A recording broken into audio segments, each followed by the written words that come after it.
Hi and welcome to Cakes and Conversations. So today I'm gonna make the cinnamon rolls. So I'm just taking milk. I'm using an active dry yeast. If you see, instant yeast has smaller particles. This is having large granules. So this is active dry yeast and it has to be activated before using. Salt, baking powder, all-purpose flour. I have taken only the first portion of the all-purpose flour, which is 500 grams I gave. So this is half of it, which is 250 grams. We are using the second batch in a while, so I've not measured that. Butter and sugar. I'll activate the yeast first. We'll activate the yeast. So warm milk.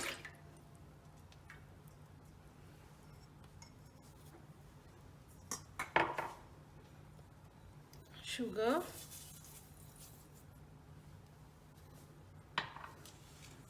And the yeast.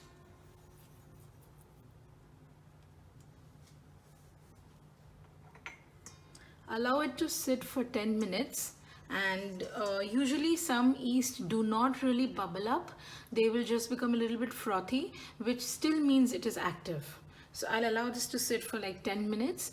I'm gonna just do a whisking like little bit so that it gets dissolved.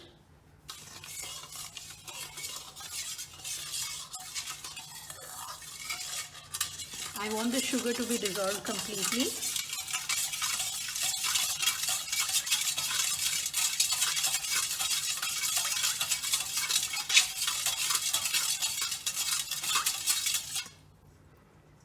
So I'll allow this to sit for like say 10 minutes and then we'll move ahead with the process.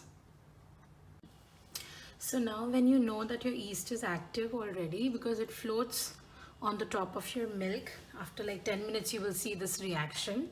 We'll add the melted butter. I've melted this butter. And we will add all-purpose flour. So I'm not adding the salt and baking powder now. I'm just keeping it aside. I'm adding only the all-purpose flour, the first portion of the all-purpose flour.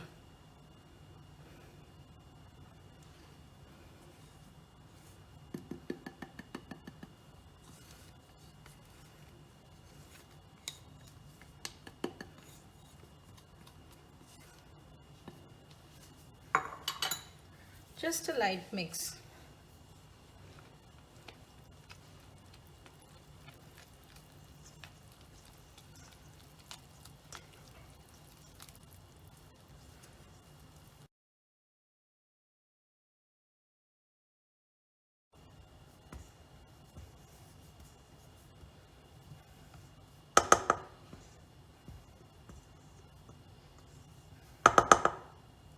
So you will have like this sticky mess, okay, a sticky dough. Before we add any more addition of the flour and we use a stand mixer to knead it, you can use your muscle strength also, no problem. I will be using a stand mixer. I will keep this covered for 1 hour. So before we do any addition to this baking powder and salt or all-purpose flour, the second portion of it from the recipe, I will rest this. And this helps the gluten formation. This helps the flour in this already to absorb the moisture from the milk that we have added. So we'll allow this to rest for 1 hour. So now after 1 hour, you will see that your dough has already risen. I'm going to transfer this to the stand mixer bowl.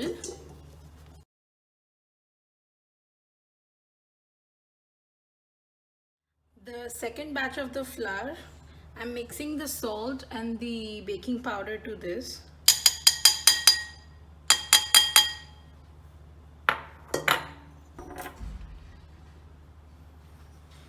I'm using the dough hook attachment.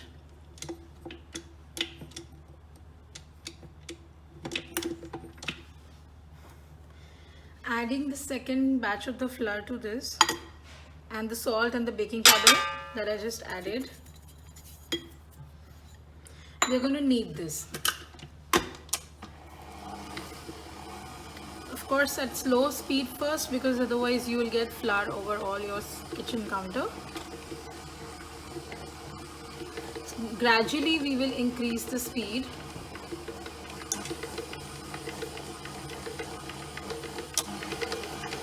it will stick to the sides first and then it will pull away. If you see it sticking to the sides, and it automatically, once the dough is formed, it will pull away from the sides. Keep whisking it or keep mixing it until then.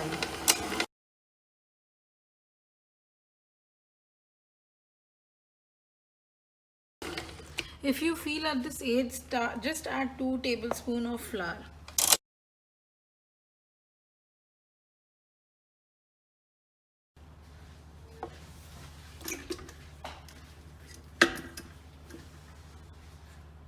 The dough is still a bit sticky, but we'll continue whisking it for some more time.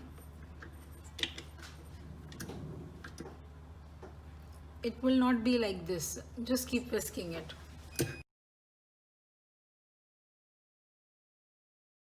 So now if you see, the sides are not sticking to the walls of the stand mixer. Sides are not sticking anymore to the walls of the stand mixer, and the dough is not sticking to my hand as well. So this is when it's ready. It's not sticking to my hand. So this is when it's ready. Allow it to rest for like 30 minutes because the dough has already been in, like, we have tensed the dough, we have kneaded so much. So let's just rest this for 30 minutes. Meanwhile, you get the fillings ready.